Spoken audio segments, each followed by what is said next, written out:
Good evening, panelists. Could you please switch on your cameras so that our audience is able to see you? Yeah, sure. Yeah.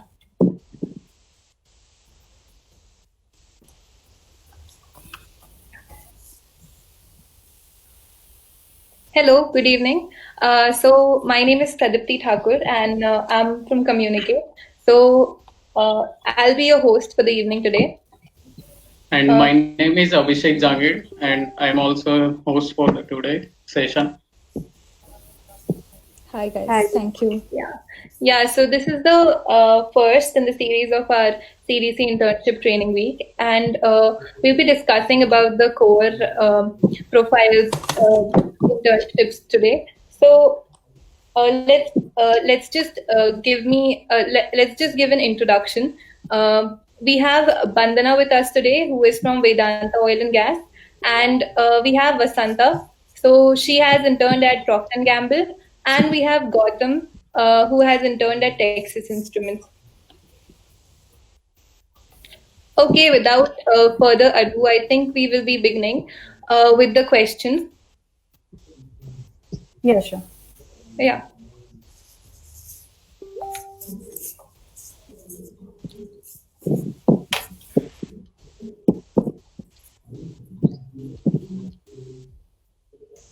Okay, so as we know, the selection procedure for the CDC internship is like the first step is resume submission and then CV shortlisting and test. And after that, other processes being held like GDs and interviews. And after that, all the process, the results are announced. So my question is how one should prioritize the companies for giving the interviews. Okay, let's begin with Bandana. Yeah. So, like, I'll be honest, from core point of view, from like the department that I represent, there are not many companies who come down for internships. So there's like the usual hires are from Schlumberger and Vedanta Oil and Gas, that is Kane. So firstly, you should be clear in your head whether you want to go for like core or non-core, because these core companies come at a later stage. So there's Kane comes first, and then the timeline of Schlumberger is usually not clear. So if you're going to go for core internship, I think it's quite clear. Like your priority is quite clear. Like when the company comes, you need to be prepared by then. But if you want to like have an option, if you have an option to opt for like core non-core internship, that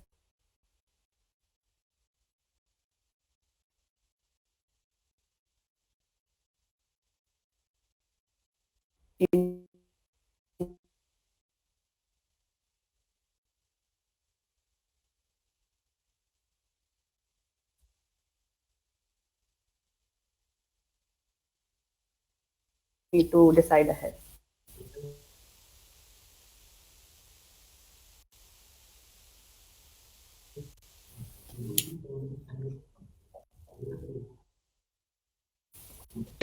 NVIDIA and find only some of the companies, and the syllabus for most of these companies is same, so it's not like you will be preparing differently for different companies.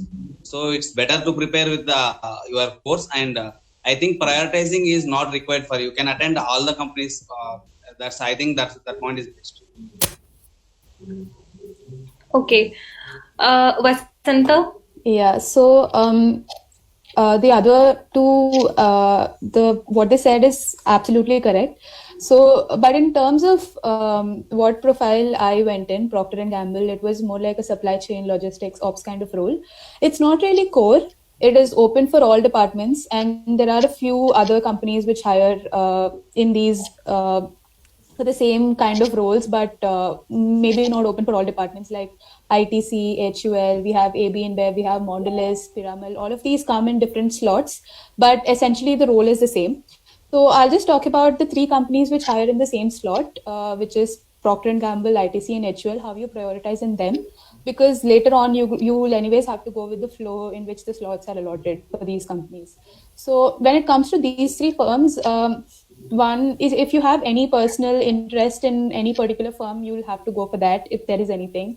Otherwise, you can look at the interview process, as in which process do you think you are more comfortable with. So, for example, ITC asks a lot of questions based on your core, but PNG doesn't ask any technical questions. So, if you think you would fare well in a company like PNG's interview, then you should go for that. So, first, I understand the interview process of all the competing firms in the same slot. Identify which company is most suited for the kind of knowledge you have and the kind of role you have, and then go for it, because that increases your chances of cracking an interview. So that is what I feel. Okay. So we all know that a good CV is very much required to go through the selection process and get selected for an internship. So what do you think are the points that one should mention in a CV, and so that they can stand out from the others? Yeah, Vasanta, we'll begin with you. Yeah, so a good core profile CV will definitely be different for different roles that you're applying for. For a profile like Vedanta, which Bandana will surely explain further, or for a hardware profile, obviously what is most important is projects or internships which are in the same profile, or any courses or certifications that you have done. Having a good CGPA is always a plus point, and all of these become a very good part of that profile. But when I say specific to my profile, which I went for PNG, and also the other companies which hire in the same league, even having a good set of PORs becomes important, because these are all operations and logistics kind of roles where a lot of interview questions will test your leadership skills, will test your communication skills, etc. So it is important to have certain leadership roles, or certain maybe having a startup of your own, or maybe having any sort of position of responsibility where you can assert your competitiveness over everybody else will definitely be a plus point. But for PNG specifically, CGPA is not a very big factor. There is no CGPA barrier as such. But for other companies in this, maybe if you talk about HUL or IDC, CGPA is also very important. And that's it, I guess. Having a good set of internships, having at least one project which you have worked on, and having international experience is always a plus on your CV, whether it being core or non-core. And specifically for PNG, having certain PORs or certain responsibilities or societies on campus is always a benefit. Okay. Bandana, would you like to add? Yeah, so talking from like oil and gas firm of perspective, our department, the course structure is designed very specific to research. So I think one thing which is important is an industrial experience, which students generally don't go for in our department, because like the course is not designed such way. So one is for sure an internship, and not like it's not required that you do a lot of internship, but just the one which you are like very thorough with, and you can every aspect of it, you can explain it to the interviewer. Apart from it, like POR not necessarily important for the core internship, but like specifically in our department. CGPA, it does matter. Like something above 8, I guess, will give you a priority of getting selected. Apart from it, there's one more thing which comes into play when we talk about PGX is field trip. So generally students are doubtful whether they should put field trip into the CV or not. So one point I'll suggest is, like from my own experiences, if you are like, you had paid attention in the field trip and you are very confident that you'll be able to explain all the aspects that are being asked about, like your practical experience in a field, it's a good idea to add it. Otherwise, I'll suggest not to, because it might lead to you being like stuck up in the interview process. That's it. Mm-hmm. Gautam? Yeah, they have added all the points. Like I like to add points regarding my core profile. In my core profile, it is important to add the softwares, like the software profiles you learn, like LTSpice, Tina TI, MATLAB, etc. You need to add so that they know that they have good knowledge on that, because these softwares are generated by those companies. Unlock Devices, Texas Instruments created these softwares, so it's better you have them on your CV. And I think you have one good project which is well known to you. If you don't know the project very well, it's not good to put it on the CV, because they ask mainly questions on your project on the core interview. And CGPA is really important in the core, because like when they asked me how much was your CGPA, I told it was 8.54. They told, why is your CGPA low? So it's better to have high CGPA. I think these are the points needed to add in the CV. Okay, so my next question is that what are the points that should be mentioned in CV to get shortlisted? Okay, Bandana, you can start. Yeah, I almost mentioned like a couple of points in the answer to the previous question. So there's firstly your academic achievements and all. If you have any PR, it's good. Then there's internship. There are any projects you have done. Then the doubt about the field trip I addressed earlier.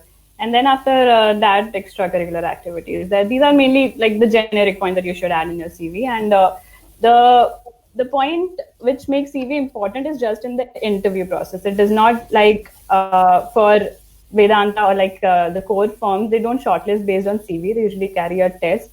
So I think you add all those points which you are able to defend, and you have like a good experience of it. You have a good knowledge of it, so that whenever asked or interrogated about it, you are able to defend it. That's it. Okay, Gautam, would you like to add something in that? Yeah, I added almost all points in my previous time. Like the skills and expertise important in core, and you can add your JE ranks or your like in your school time achievements you need to add so that your CV looks full in one page. I think these points are enough, and most of the points are mentioned by Pandana. Okay, Vasanta, would you like to add something different?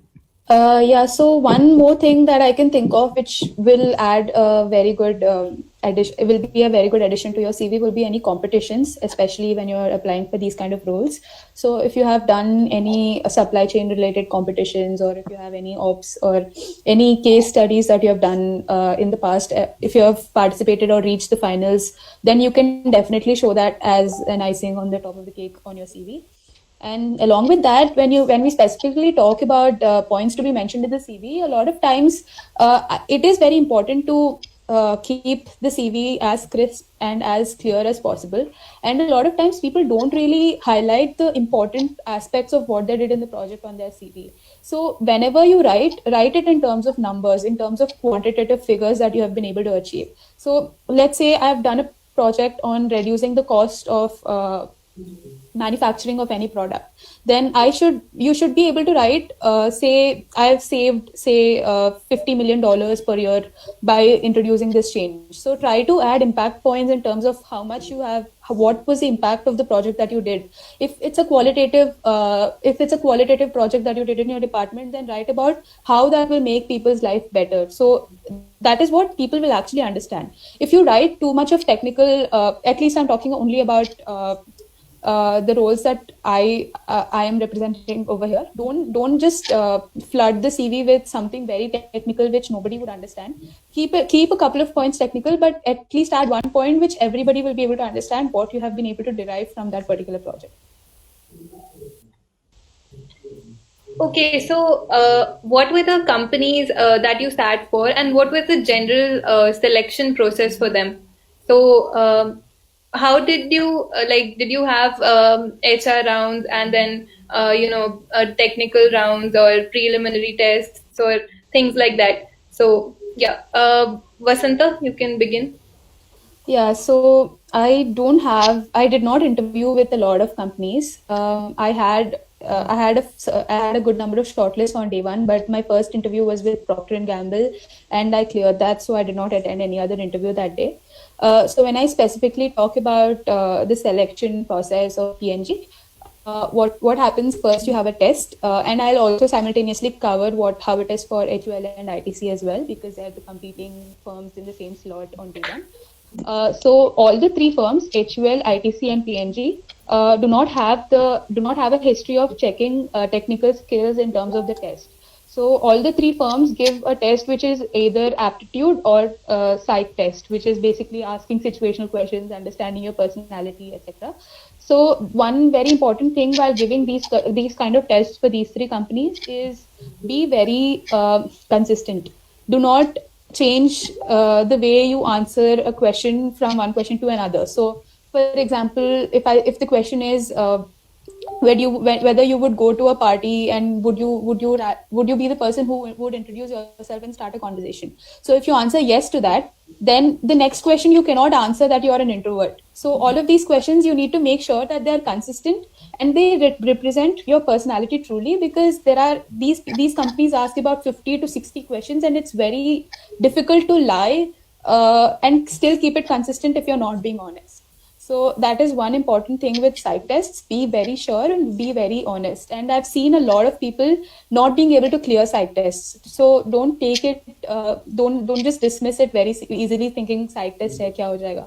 So you need to make sure that you are practicing for that too, and you are answering them with utmost concentration. And second is the group discussion. So HUL gives a group discussion, which is basically a case. So during my time, when the process was on campus, where people could see each other face to face. I don't know how it's going to be this year because it's all online probably.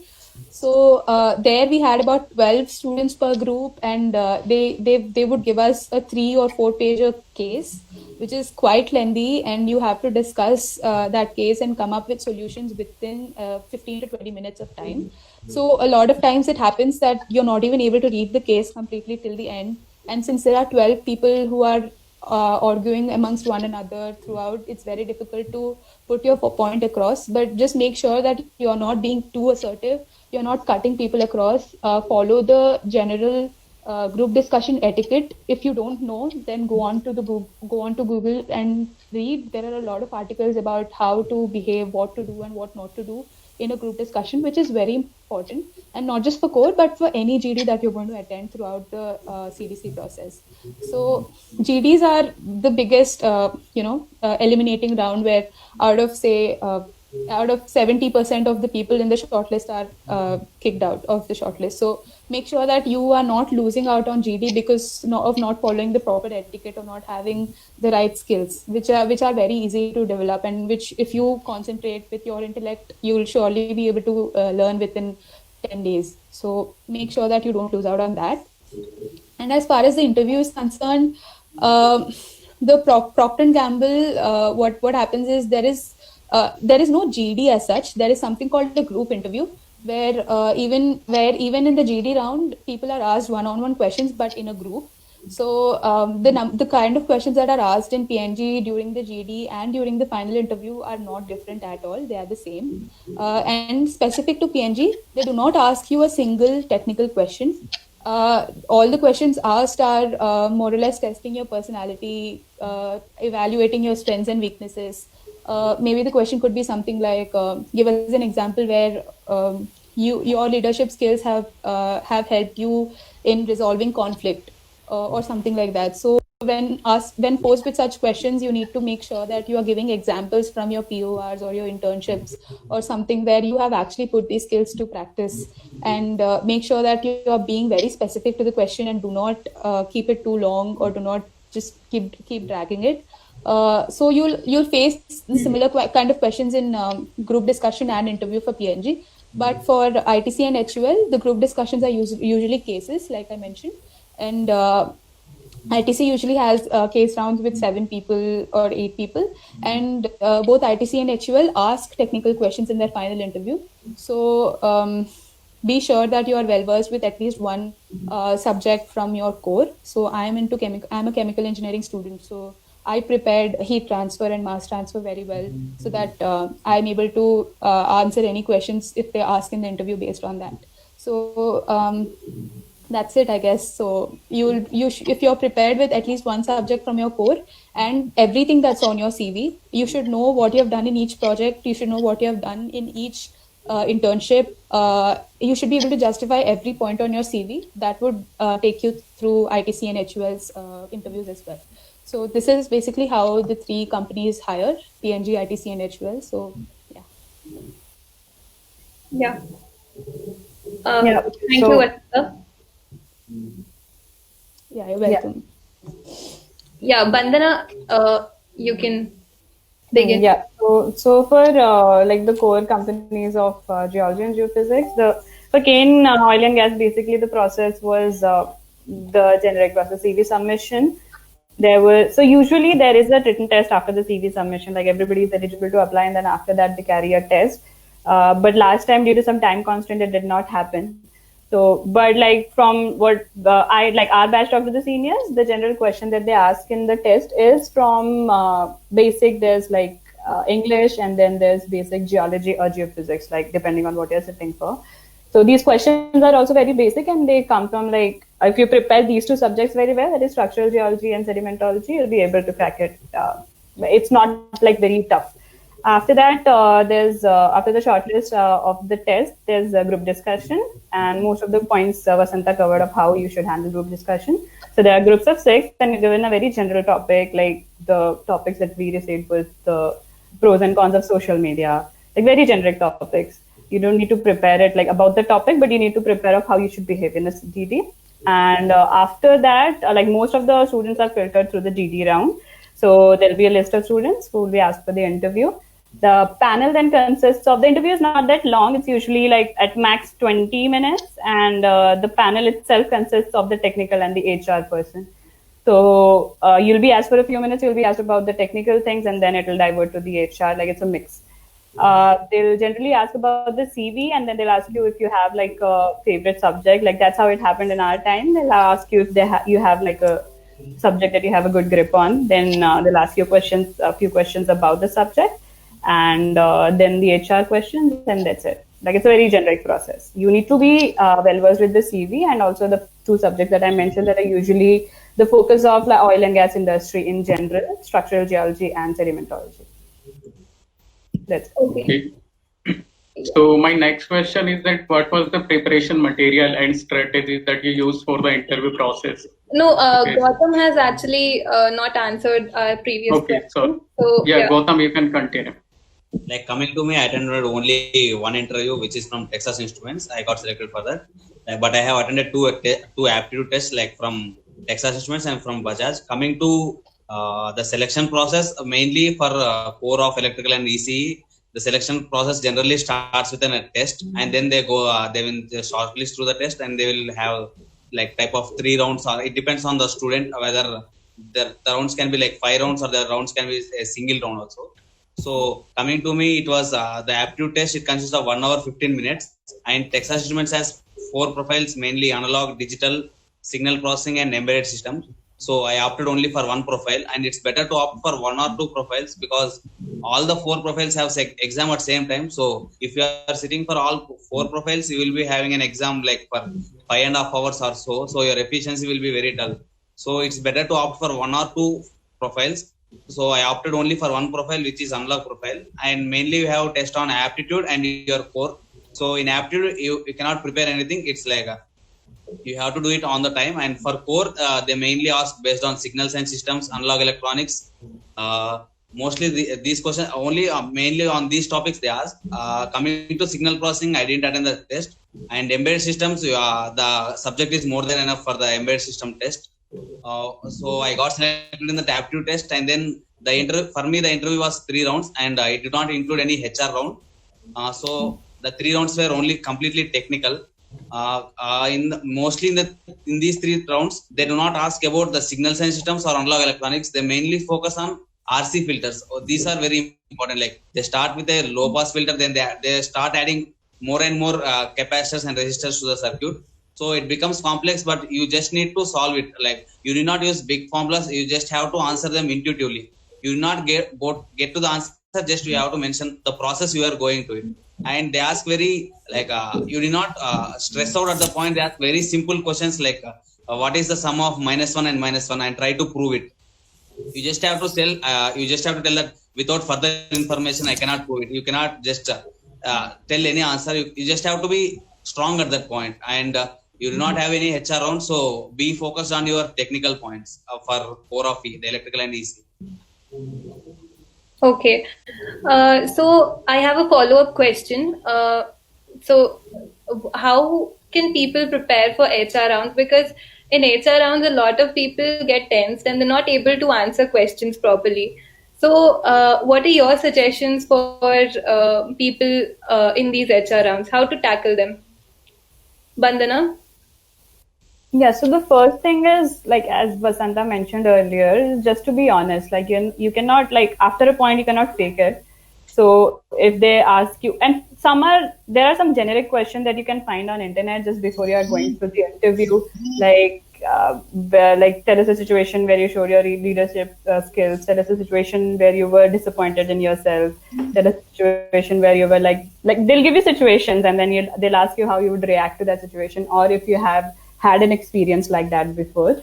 So you just need to be honest, and there are a couple of questions you can practice earlier. You can practice with your friends. You can ask your friend to be like the interviewer and then ask you random questions based on personalities. And so like they just need to check that whether you are being yourself or not. I guess that's the gist of it.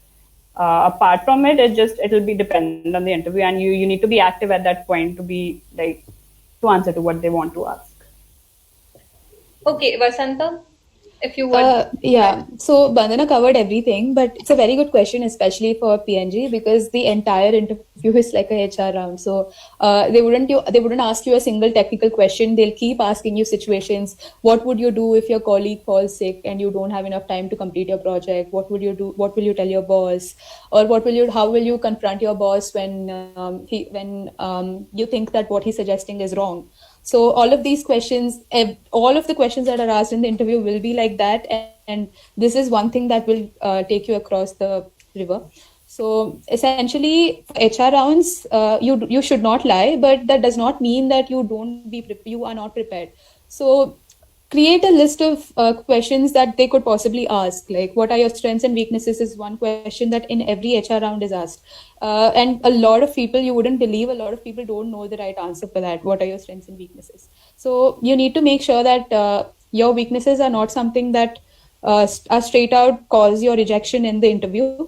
Look at the PVP. So every company has some purpose, has some values, have some principles. Look at what these are for the company that you're specifically going to interview for. And this is very important for PNG because for them, the PVPs are very important, and every hiring decision or anything that they take depends upon that. PVPs, which is purpose, values, and principles. So go through that, read that, look at what they are looking for in a candidate. Try to be politically correct with every answer that you give, and try to make sure that you're following some basic etiquettes while answering your question. You do not blame people for your own mistakes. You don't accuse people. You don't make excuses when you're not able to finish a task on time. So all of these are basic certain things that are expected from any employee, and make sure that your answers are consistent with that, while ensuring that it doesn't look like you're lying, or it doesn't look like you're pushing over the board or being too ideal, which is not possible for any person.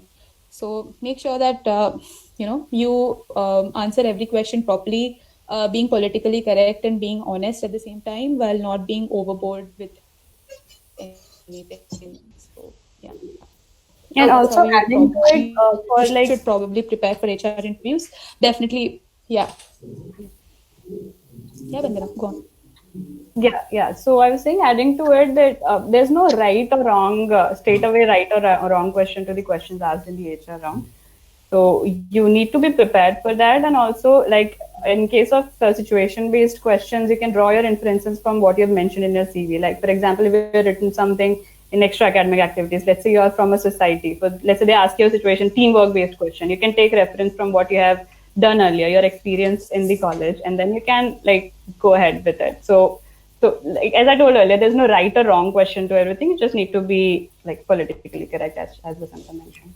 Yeah, and definitely, like what she mentioned, it will always help when you give examples from your experience. So when they ask you something like, what are your strengths, or can you elaborate, then always give examples from when you have put that strength to use in your past, and then answer it. That will add a lot of legitimacy to your answer and make it believable as well.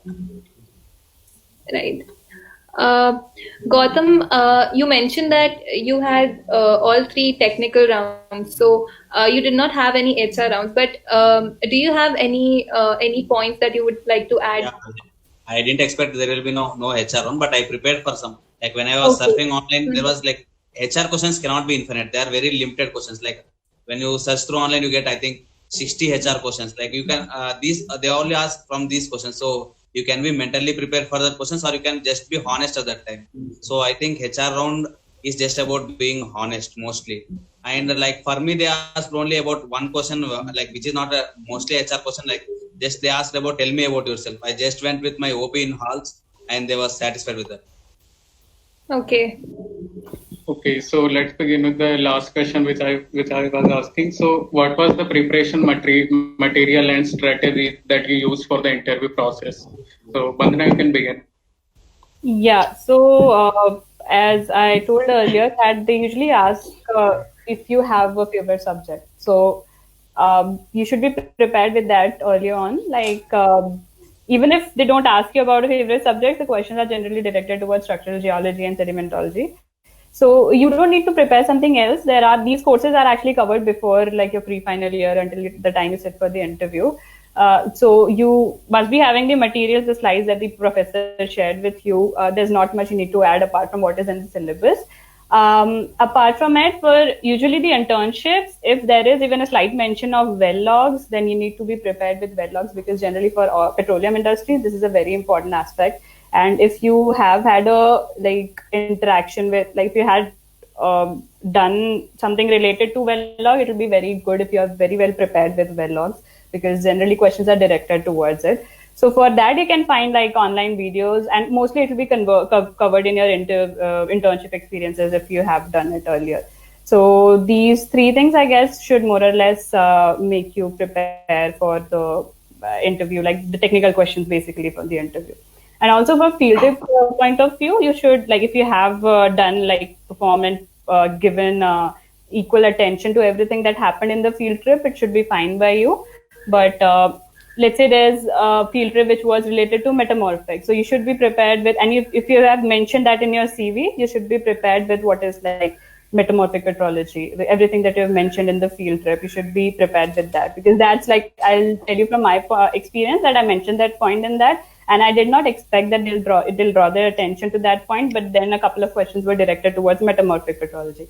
So whatever you write, basically, you should be prepared for it from early, and the material is usually from the syllabus, nothing out of it. That's it. Okay, Vasanta, you can continue. Yeah, so like I said, there is no preparation material or anything for PNG specifically, because they don't ask you any technical questions. Yeah, so just prepare, be very thorough with your CV, every project that you did. Think about what kind of questions, what kind of situations that they could put in front of you beforehand, and create crystal clear, crisp answers for that. Maybe recall what you did in your KGP life and create some situations that you would probably use as answers for the questions that might be asked to you. And especially for the test, it's very important that you are very fast at math, because for PNG, the aptitude test contains quick math as well. So if you have lost touch with speed math or anything, then just take a few days and practice it. Basically nothing but additions, multiplications and subtractions, that's it. So you need to be very fast, and the questions that are asked in PNG aptitude test are, it's not limited by the number of questions. So it's not like you have 20 questions and need to solve it in 5 minutes. It's like you have 5 minutes and you will be judged on the maximum number of questions you can answer in those 5 minutes. So it's important that you are quick, and the questions will not end. So there is no limit. So as many as you can solve. And other than that, when I go specifically to HUL and ITC, or the other companies that hire in the same field, like Bandana said, it's important that you are well versed with at least one subject from your core. It could be anything, whatever you're comfortable with. It could be thermodynamics or mass transfer, heat transfer, or any other subject from other departments if you're eligible. And other than that, one few other things that they would definitely probably ask is engines and pumps. And maybe like if you're a chemical engineering student, then you should definitely be well versed with what are the basics of fluid dynamics, Navier-Stokes equations. You should know shell momentum balance. You should know what exactly is present inside heat exchangers. All of the minute details of what is literally taught in your second year. What are the basics? Other than that, I don't think anything else is really needed. Prepare for group discussions. Do not neglect group discussions and the site tests. Prepare for that, and only then you will get to the interview. There is no point in preparing just for the interview, because it's very difficult to get to the interview if you don't prepare for GDs and tests. Both you can continue. Yeah, coming to me, it was more of technical. Coming to the preparation material, each company has different topics. Like Texas Instruments has 4 profiles, and each profile has a different subject we have to prepare. And for Bajaj, it is mainly power electronics. For Nvidia, it is embedded systems. For Qualcomm, it is digital. So each company has a separate subject. So it's better you fix your company and then prepare your subject, or you can prepare all subjects and you can go to all companies. And coming to the preparation material, for the company as specific to me is Texas Instruments. Coming to the preparation material, I have gone through a website named Glassdoor. In the website, you can find all the interview questions from Texas Instruments, where for me, like the 75% of the questions were asked from this website. So you can go through the website. You have to sign in the website, and you can just check the interview questions of Texas Instruments. I think you can find for all core companies of electrical and DC company, you can find the interview questions in this website. So, and coming to the strategies you might have, I don't think, I think this website is more than enough. The preparation material, you should be sure about the RC circuit, RLC, and analog electronics is main topic, and digital electronics for Qualcomm, it is important. So these topics are preparation material. Like, Okay, Gautam, I wanted to ask a question. That you mentioned that you had 4 profiles to choose from. So how did you choose analog among them? yeah, for me, the analog profile, I got interested in that subject. That was simply what the prof was very good, and I was more interested in that subject. And the remaining 2 of the subjects, they were not taught for us yet. Like the embedded systems, it was not taught, and signal processing, it should be taken as additional for our electrical department. So I eliminated 2 profiles, and the remaining 2 profiles were analog and digital. So I went with analog because I am good with analog. Okay. Okay, so my next question is, how many profiles should one prepare for? Like there are so many profiles. So let's begin with Gautam. Yeah, like how many profiles should one prepare for means it's dependent on the student. Like if he is good with more, like for examinations there are 4 profiles. If he is good with all the 4 profiles, he can go for them. But as I said earlier, the exam will be very exhausting for you because you have to sit continuously for 5.5 hours. So it's better to pick a topic which you are good on. Like analog, I am good on analog electronics, but you may be good on digital, or you may be good on signals and systems. So it's better like you can know always like how good you are in the subject. So I think from that you can pick your profile, and I always suggest you pick less profiles, mainly like 1 or 2 profile is best. Okay, Vasanta, you can continue. Yeah, so I basically chose core profiles and finance. I prepared a little bit of finance, and I was also targeting some companies like Cap One, where I wouldn't really need any coding skills or anything, because I did not have any. I wasn't very well versed with coding or ML or AI, so I chose my profiles based on that. So the preparation for ITC, HUL and PNG, ITC and HUL is not very different, and PNG does not require a lot of preparation except for the CV. So that was one that I definitely targeted. And along with that, I also got shortlisted in Nomura, GS, DB, Cap One, etc., which were my other options on day one if I could not clear PNG or any of the core profiles. And that's why I prepared a little bit of finance. I did some courses on Coursera. I did some on Udemy, and I refreshed my skills, and I made separate profiles or separate CVs for these also. In my finance CV, I added some projects that I did in VGSOM. I added some courses that I did in VGSOM. So you need to create, it's just how many backup options you want. So if you have coding skills, then it's best if you keep that as a backup along with the profile that you're aiming for, be it core or be it finance. So depends on you how much time you have and how many skills you have, and how much backup are you hoping to keep. So make relevant CVs for that, and keep it ready. You get to make 3 CVs in CDC internship portal. Make sure that they are specific to that and you are prepared in those as well. Okay, Bandana, you can continue. Yeah, for core oil and gas, actually, I actually was prepared for just the core profile. So there are 2 options basically. If you are clear in your head that you want to go for just the core profile, you should be knowing that there are not many students which are like which get internships through CDC in oil and gas firms. So you should be aware of that. So it's very good to keep a backup option. If there is some other field that interests you a lot, at least you should have some experience so that you're not only dependent on the core profile. The second option is if you are you know that you just want to go for core, there are a lot of off-campus options as well. So there's ONGC, there are a couple of other firms that your friends, like if the juniors who are in this department, they must have worked in earlier, their friends must have worked in these firms earlier. So you can either choose just the core, and then you should be prepared for off-campus as well, getting off-campus internships, or the better option is to be prepared with a backup profile. So the other profile can be depending on whatever interests you, as Vasanta said. If you're interested in coding or like data or any other profile, you should, if you have the experience of it, if you have like taken a few courses, if let's say you're doing a minor in some other department, so like all those things can help you prepare for the other profile as well, along with core. Okay, so before we move on to the question and answer round, so what is the advice that you'd like to give to people who are sitting for the interview this time? Because this time the situation is very much different, and with all this pandemic going on, and there's a lot of confusion also. So what kind of advice would you like to give?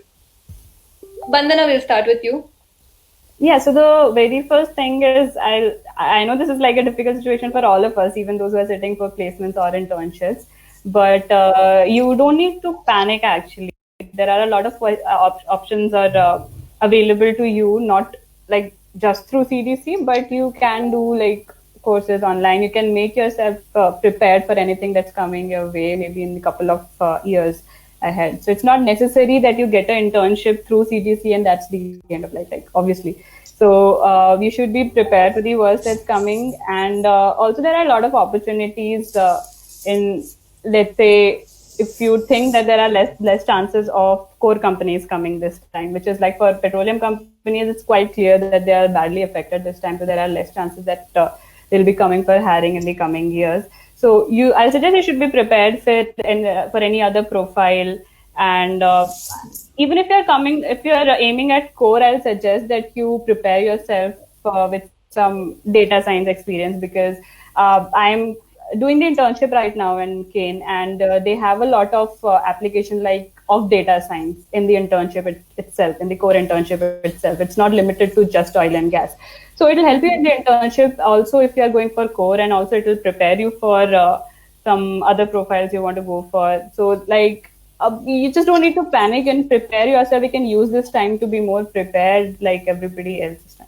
Just that. Okay, Gautam, what advice do you have? I feel due to this pandemic, you may not have mostly the online test. So it's better you go with a good CV. I think they will start with CV selection only this time. So it's better you prepare a good CV, and it's better you have everything on your CV, and it should not be like blank CV. So be prepared with CV, and you do not panic. In last time also, the people, my friends, they even didn't get internship, but they were good with the projects that they were doing. So you not panic if you are not getting an internship, and it's always good to have another profile, and it's always good to prepare for more than one company. I feel this is advice for this people. Okay, Vasanta. Yeah, so I guess everybody has covered everything. So the most important thing is that you don't panic. I understand that we are all put in a very tough situation, which nobody has ever anticipated before. So it is difficult that suddenly you are pushed into a place where you don't know how to take a step. You don't know what is going to be, whether a company is going to hire or not. You don't know whether how the process is going to be. It's possible that what we all described is not what happens this time. It's possible, but do not panic. The situation that you are in is what everybody else in your batch is going to face. So you don't have anything to worry. All of them will get the information at the same time. So you will be just as prepared as everybody else. So I would suggest that first of all, work on your communication skills. That becomes very important, because most probably the shortlisting will be based on CV, because tests are probably not going to be very feasible this time. And most of the decisions will be taken directly based on the interview. And in interview, one thing that makes the most difference is your communication skills and how well you're able to express what you're trying to explain. So it is possible that since it's all on video conference, you are not able to put your point forward. Make sure that this does not stop you.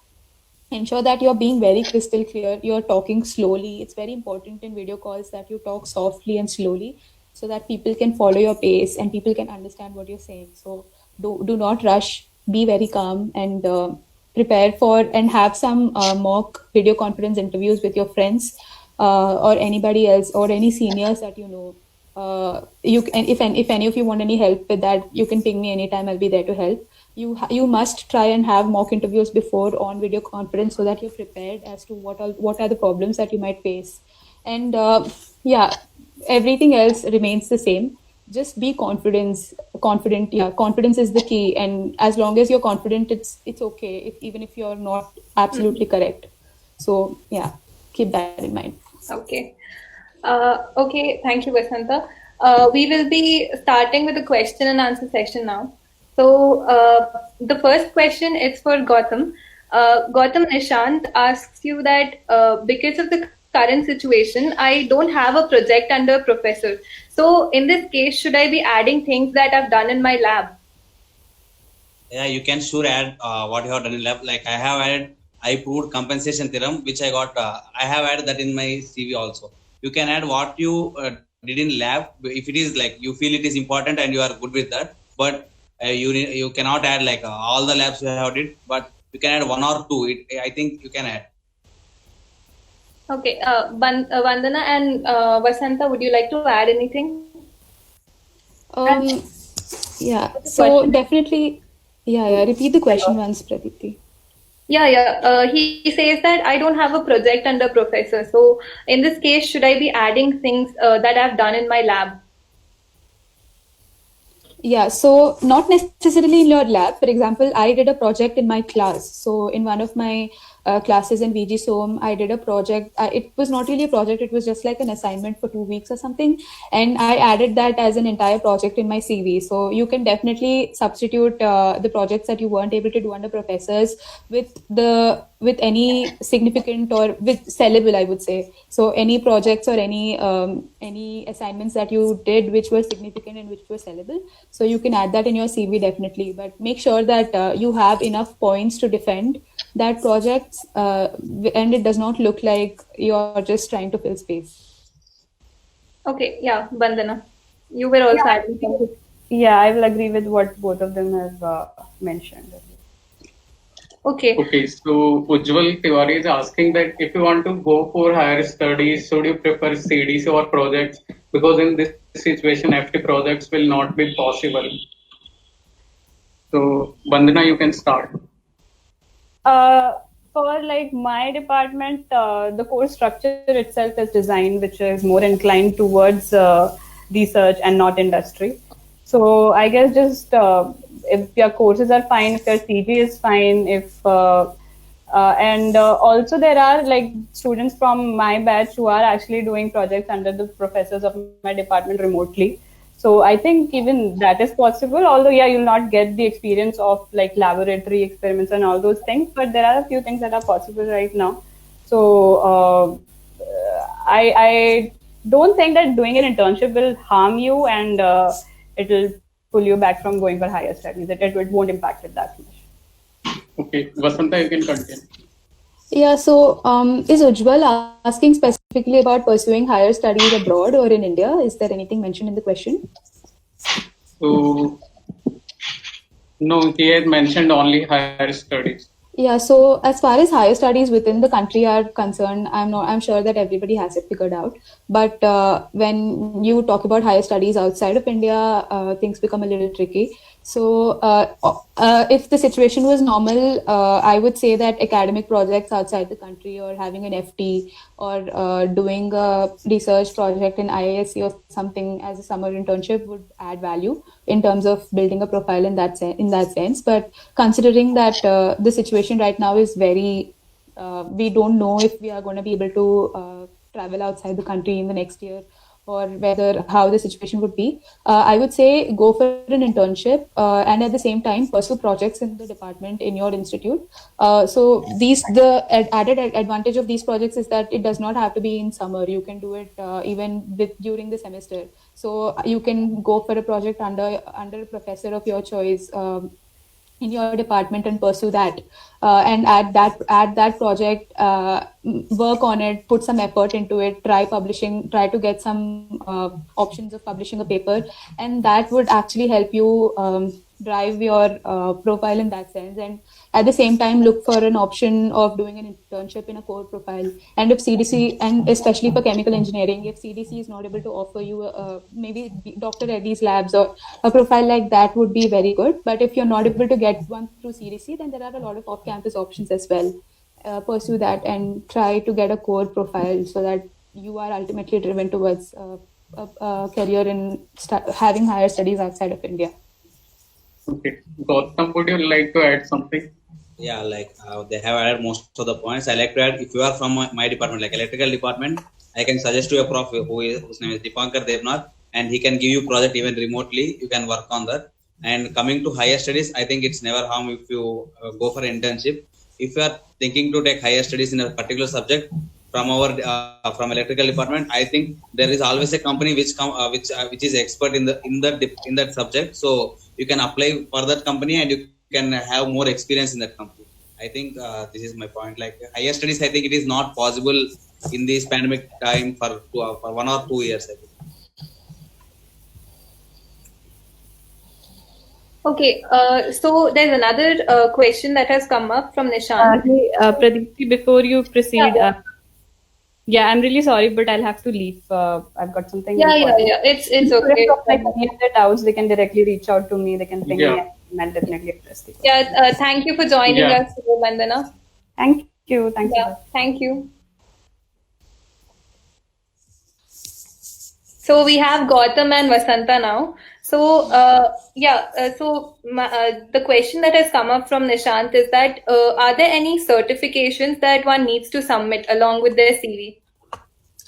So usually, Vasanta, hello? Yeah. Yeah. So usually, if in your CV, be it for placements or internships, if you do not submit the relevant certificates or relevant proof that you have completed something, you are left with an asterisk at the bottom of your CV which says that the documents have not been verified. This becomes very important in terms of placements, and I'm not sure how they're going to proceed. The CDC is going to proceed this time because it's going to be virtual. A lot of students have their certificates left on campus and may not have relevant proof. So I guess you'll get more clarification regarding this from the CDC officials itself as to what they're going to recommend for this time. Okay, Gautam? Yeah, I think for internships, the certificate, you can upload certificates, I think, but it is not I think they are not checking certificates for internships, but for placements, it is very important. And I don't think, and I think there will be some procedure mentioned by CDC this time about the certificates. Okay, so we have next question that Nishikant is asking, how should I prepare for R&D sectors? Okay, Gautam, you can continue. Yeah, I don't really have a particular idea about R&D sector. I think R&D sector, like I don't have any idea, sorry. So do you mean like R&D sector in CDC? Because if you talk about chemical engineering R&D, you have companies like... you have companies like Dr. Reddy's, which hire for R&D. So I guess the most important thing becomes CGPA when you prepare for R&D. You need to have a very high CGPA that would back up that you have required academic prowess. And at the same time, you should be very well versed with all of your subjects, and you should be good with, like say, if it's chemical engineering, you should be good with equipment design. You should know pressure vessels. You should know how to heat exchanger networks. all of this fluid dynamics. You should know how flow within a pipe. All of these things which are taught to us.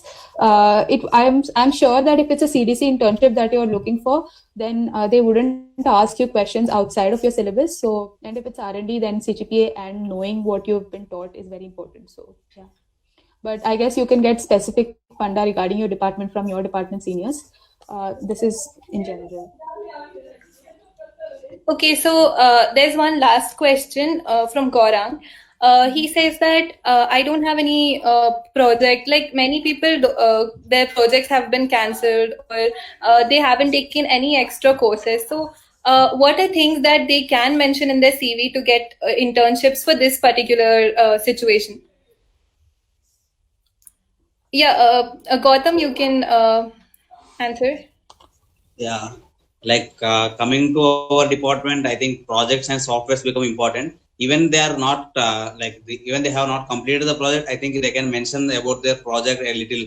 Like for me, my project isn't completed yet. I mentioned that my project is in its early stages. So my interviewer was asking just some basic questions about the project, and if the question was out of reach to me, I just mentioned that the project is still in its early stages. So I cannot answer all your questions. I just mentioned. So anything else that we can mention apart from projects?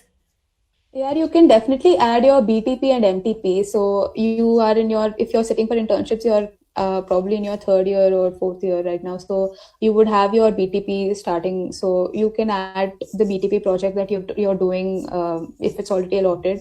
Talk to your professor, even if the work hasn't started yet.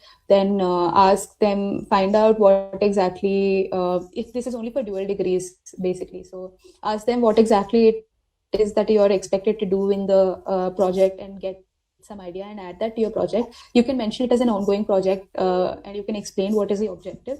That's totally okay. And I think one important thing that you guys have been blessed with this time is the free subscription of Coursera. So you get certifications which probably would have required you to pay 5 or 10K per certificate for free right now. And I think it's very, very good.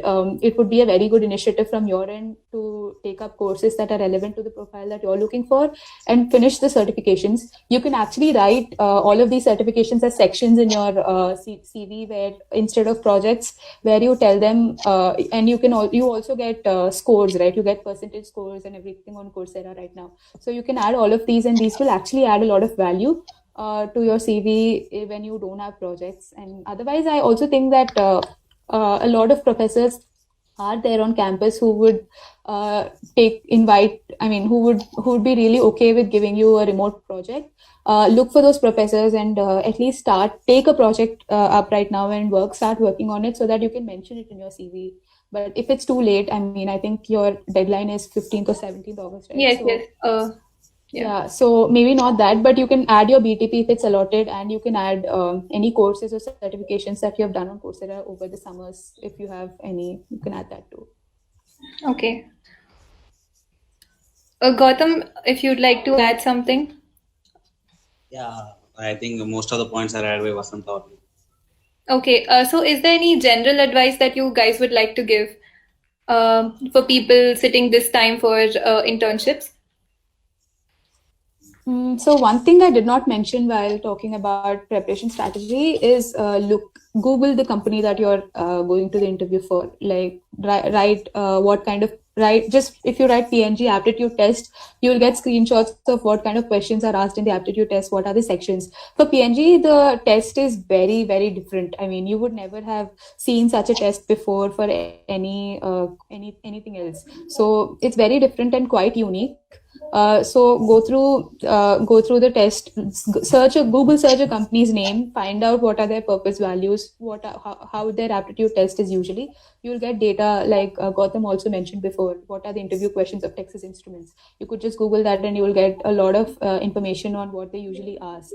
And even if you don't really feel fully prepared, I guess you would never feel fully prepared because there's always something that you might have left behind. But don't worry about it. Every interview is not the same.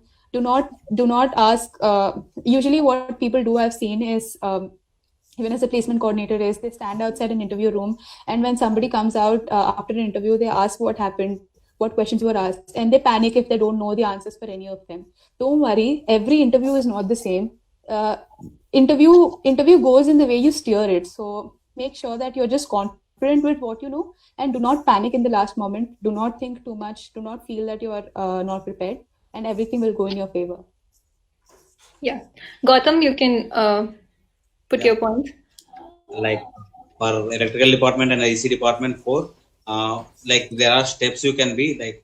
First, you can be good with all your subjects, like for signal systems, analog electronics, and you can be good with all your subjects because you can attend for all companies. Then, like you can be good with one subject. Where if you are good with digital, you can go with Texas, or you can go with Qualcomm, or you can go with Nvidia. Then you can, like if you do not have enough time, you just can go through the interview questions. Like most of them will be common, so you can just prepare the subjects or the subtopics where you can prepare. So it's better you can analyze in which stage you are, and you can prepare. So I think you have very less time, so it's time to prepare, I think. Okay, sure.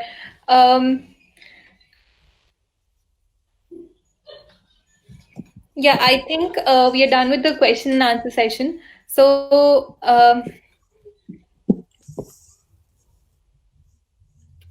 yeah, we are done with the question and answer session. So we will be ending the session now shortly.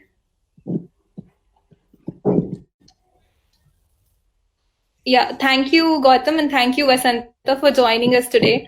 I'm pretty sure that all of this advice will definitely help everybody who's preparing for the internship this time.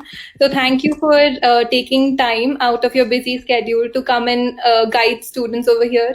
So thanks a lot, Vasanta. Thank you, Gautam. You're welcome. Yeah. Yeah, and also guys, get your CV verified before you upload. Talk to some seniors who have experience in this. Make them look at your CV and see if there are any big changes that might have to be done before you upload it. That's one thing that I did not mention.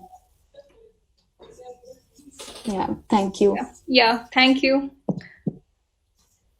We're ending the session now. Yeah. Thank you for joining with us today. Thank you. Bye. Yeah. Bye.